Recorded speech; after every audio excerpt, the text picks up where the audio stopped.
Good morning. कक्षा 8 में चतुर्भुजों के जो अज्ञात मान हैं उस अज्ञात मानों के बारे में अपन अध्ययन कर रहे हैं। कुछ सवाल जो अपन ने लास्ट वीडियो में देखे थे, आज अपन देखेंगे क्वेश्चन नंबर 4 और 5 के क्वेश्चन। प्रश्न नंबर 4 और प्रश्न नंबर 5 के जो सवाल है उन सवालों का अपन अध्ययन करेंगे और देखेंगे कैसे ज्ञात करना है अज्ञात मानों को। समबहुभुज में भुजाओं की संख्या ज्ञात कीजिए यदि इसका प्रत्येक अंतःकोण 165 डिग्री हो। समबहुभुज में आपको भुजाओं की संख्या ज्ञात करनी है। समबहुभुज में भुजाओं की संख्या ज्ञात कीजिए। भुजाओं की संख्या ज्ञात करो जिसका प्रत्येक अंतःकोण 165 डिग्री हो। जिसका प्रत्येक अंतःकोण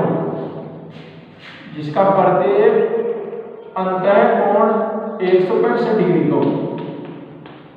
तो 165 डिग्री वाले प्रत्येक अंतःकोण के अंदर उसकी भुजाएं कितनी होगी, उसमें कितनी भुजाएं हैं। तो प्रत्येक अंतःकोण ज्ञात करने का अपन ने पहले सूत्र लिख रखा है, प्रत्येक अंतःकोण ज्ञात करनी है। तो देखो, तो आपको भुजाओं की संख्या ज्ञात करनी है और भुजाओं की संख्या को n से शो करते हैं। भुजाओं की संख्या को n से शो करते हैं। तो देखो, समबहुभुज में प्रत्येक अंतःकोण ज्ञात करने का सूत्र। समबहुभुज में प्रत्येक अंतःकोण ज्ञात करने का सूत्र।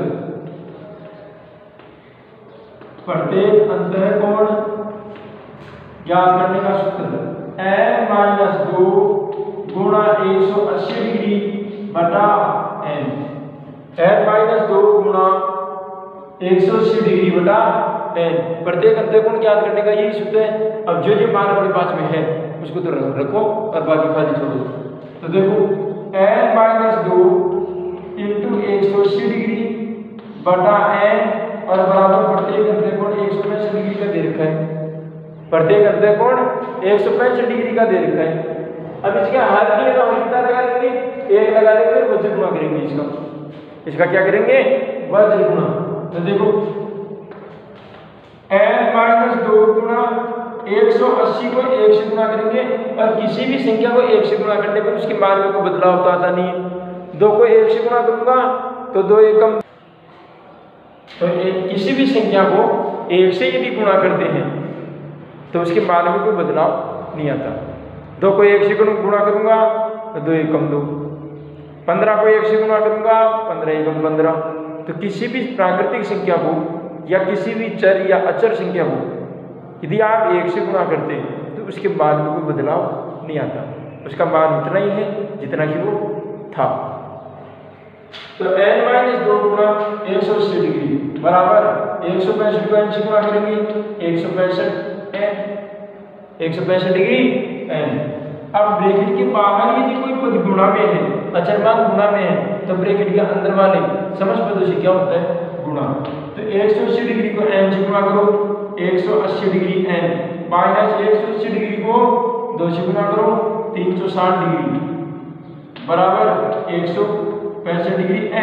पक्षांतर करूंगा, इसका क्या करूंगा, पक्षांतर। देखो, 180 n माइनस 165 n प्लस का है, प्लस का पक्षांतर करने पर माइनस का हो जाएगा और बराबर ये माइनस का पक्षांतर करने पर प्लस का और 360 डिग्री 360 डिग्री। अब 180 n में से 165 n 180 में से 165 n आपको घटाना है। घटाने पर कितने आएंगे, 15 n बराबर 360 डिग्री 360 डिग्री। तो n बराबर कितना हो जाएगा, 360 डिग्री भाग 15। 15 गुणा में है n के, तो पक्षांतर करने पर बाद में। तो n बराबर 15। देखो, 15 गुना 30 और 15 चौक 60। इस n का मतलब क्या होता है, भुजाओं की संख्या। n का मतलब क्या होता है, भुजाओं की संख्या। और आपने को भुजाओं की संख्या ज्ञात करनी थी, इसका मतलब उसमें कितनी भुजाएं हैं, 24 भुजाएं। तो चतुर्भुज में कितनी भुजाएं हैं, 24 भुजाएं हैं।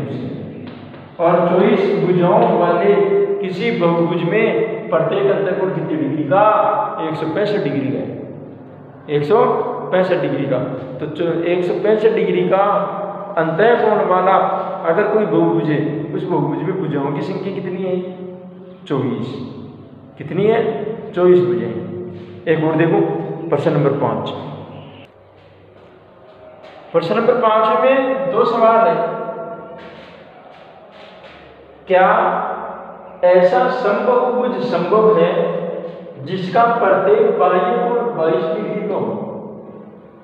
जिसका प्रत्येक बाह्य कोण 22 डिग्री का हो, तो क्या ऐसा बहुभुज संभव है?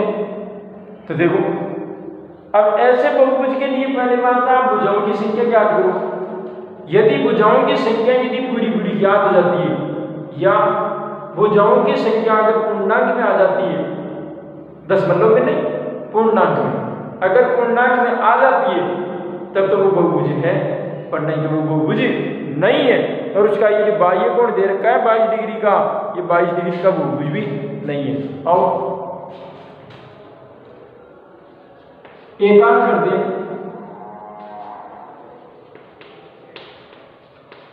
प्रत्येक आपको बाह्य कोण दे रखा है, प्रत्येक बाह्य कोण कितने डिग्री का?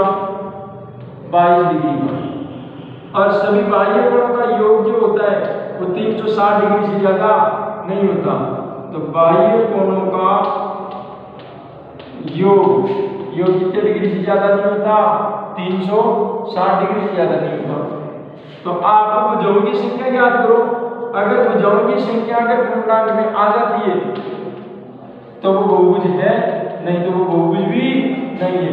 तो भुजाओं की संख्या ज्ञात करने का तरीका क्या था? 360 डिग्री गुणा एक बाह्य कोण, एक बाह्य कोण। भुजाओं की संख्या कभी दशमलव में आती है क्या? मैंने आज दिन तक गणित में ये नहीं सुना भुजाओं की संख्या 24.5।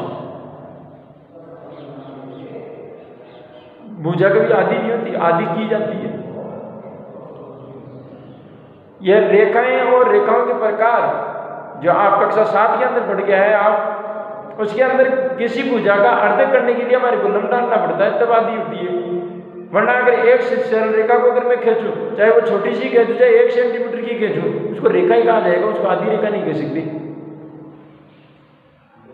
तो कहने का तात्पर्य मेरा यह है कि अगर भुजाओं की संख्या यदि पूर्णांक में आ जाती है, दशमलव में नहीं आनी चाहिए, अगर पूर्णांक में आ जाती है तब तो वो एक बहुभुज है। और जो 22 डिग्री का जो कोण दे रखा है बाह्य कोण, वो बाह्य कोण उस बहुभुज का एक प्रकार है। लेकिन यहाँ पर हमारे पास में जो बाह्य कोण जो दे रखा है, उस बाह्य कोण का एक बार 360 डिग्री में अपन भाग देंगे, और भाग देने पर अगर भाग यदि पूरा पूरा जाता है तब तो वो बाह्य कोण है, दशमलव में नहीं जाना चाहिए। भाग पूरा होने का मतलब ये नहीं है कि दशमलव के बाद में भाग गया तो भाग पूरा पूरा गया, नहीं, भुजाओं की संख्या कभी भी दशमलव में नहीं आती। आप बिलाल अपने भी 5वां क्वेश्चन किया, 5वें क्वेश्चन में भुजाओं की संख्या कितनी है? 22 है, तो इसका मतलब वो बहुभुज है। अब 22.1, 22.5, 22.7, 22.9, तो ये 0.9, 0.2 ये कौन सी भुजा है? इसी की जगह अगर मान लो कोई सिक्कों की संख्या याद करनी होती कि सिक्कों की संख्या याद करो, तो ऐसी परिस्थिति में आप सिक्के निकालेंगे तो सिक्के के दशमलव में आते हैं क्या? सिक्कों की संख्या पूर्णांक में होती है, 10 सिक्के, 50 सिक्के, 100 सिक्के है। मैंने आज तक इस गणित में ये नहीं सुना कि सिक्कों की संख्या 10.5 सिक्के, ये नहीं सुना मैंने। तो ऐसी परिस्थिति के अंदर आप भुजाओं की जब संख्या ज्ञात करोगे तो भुजाओं की संख्या ज्ञात करते वक्त अगर पूर्णांक में अगर भुजाओं की संख्या आती है तो वो एक 22 डिग्री वाला एक बाह्य बहुभुज हो सकता है, अन्यथा नहीं। भाग दो, तो 360 डिग्री भाग 22 डिग्री में देखो 22 से 22 24, 22 44, 22 तो इसका मतलब भाग एक बार ही जाएगा, 22 से 22 बच गया कितने? 14। सही, 7 का भाग अगर 7 बार हो जाएगा नहीं, 22 है 132, कितने बच गए? 8 बच गए, दशमलव लगेगा 0, 22 या 66, 22 जो 88 होती है, 22 या 66। इसका मतलब यहाँ पर 16.3 आते हैं लगभग, तो इसका मतलब ये एक बहुभुज नहीं है, ये एक बहुभुज नहीं है, क्योंकि दशमलव में आ रहा है, इसका मतलब करते हैं 22 डिग्री वाला एक बहुभुज नहीं हो सकता, 22 डिग्री वाला एक समबहुभुज नहीं हो सकता, एक समबहुभुज नहीं हो सकता।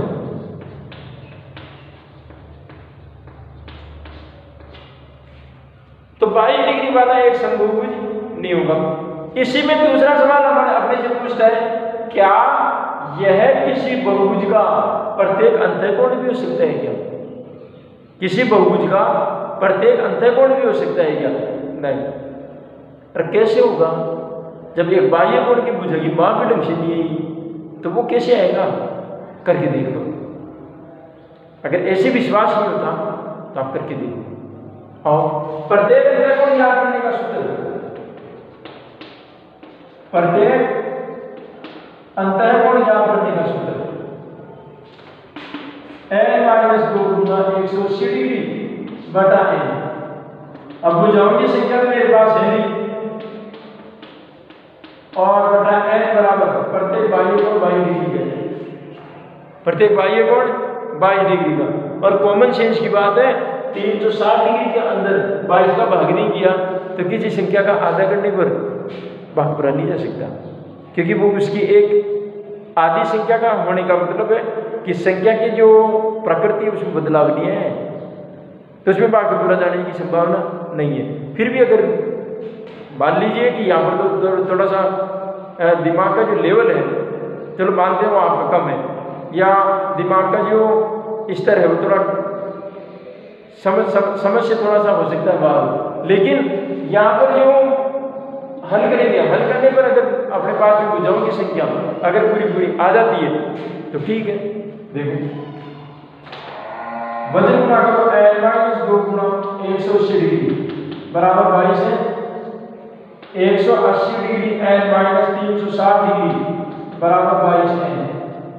पक्षांतर करो सब, 180 n-22 n बराबर 360 डिग्री, घटाएंगे 1, ठीक है, 1 5 8 158 n और बटा 360, n बराबर 360, 360 बटा 158, 360 में कितने का भाग देना है? 158 का। देखो काटो इसको, 2 से काटो, 1 8 0 7 9। अब अंदाजा इस बार से लगाओ, इनके अंकों का योग होता है 16 और इनके अंकों का योग होता है 9, और कोई टेबल भी आसपास मैच नहीं खाती, दशमलव में आना थे, दशमलव में आना थे। इसका मतलब ये जो 22 डिग्री को अगर प्रत्येक अंतःकोण भी माने तो भी एक बहुभुज नहीं हो सकता, ये बहुभुज नहीं हो सकता। अब देखिए पहली बात कि किसी बहुभुज की प्रकृति को आपको जानना, और उसकी प्रकृति को जानने के बाद आपको ये बताना कि ये बहुभुज है या नहीं है, माप क्या है। अब जैसे अपने पास में माप दे रखी है, उस माप के हिसाब से अपने को इस सवाल के माध्यम की ये जो सवाल का जो बैकग्राउंड है, उससे बैकग्राउंड से पता चलता है कि ये सवाल की प्रकृति कैसी है। तो आप सबसे पहले ये जो सवाल अपन हल करते हैं, उन सवालों को देखने के बाद, हल करने के बाद अंदाजन की बात आती है कि ये एक प्रकार का बहुभुज है या नहीं है, चाहे वो कोण के दृष्टिकोण से, चाहे वो भुजाओं के दृष्टिकोण से, चाहे अंतःकोण के दृष्टिकोण से, चाहे बाह्य कोण के दृष्टिकोण से।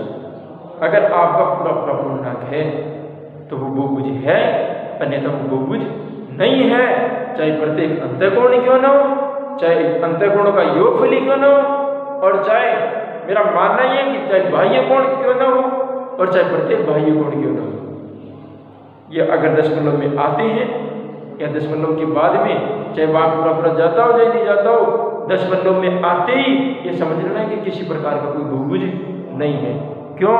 क्योंकि एक जब सरल रेखा से बनने वाली आकृतियों का जब मेल मिलाप पूरा है, पूरी आकृति से जब आकृति पूरे रेखाखंडों की माप से जब आकृति पूरी बनी हुई है, तो जब उसको ज्ञात करते टाइम रेखाखंड की माप पॉइंट में क्यों आ रही है? है। अब भुजाओं की संख्या 5 है तो पंच बहुभुज है। अरे पंच बहुभुज में कभी मैंने ये नहीं सुना पंच आधा भुज, तो 4.5 भुज हो गया, मैंने आधी तो नहीं सुना ऐसा। तो कहने का तात्पर्य ये है मेरा कि आपके जो बढ़ते गंतक कोण हो, चाहे भुजाओं की बाप हो, वो कभी भी दशमलव भी नहीं आ सकती। भुजाओं की जो संख्या है वो कभी भी दशमलव भी नहीं आती। आज के लिए बस इतना ही।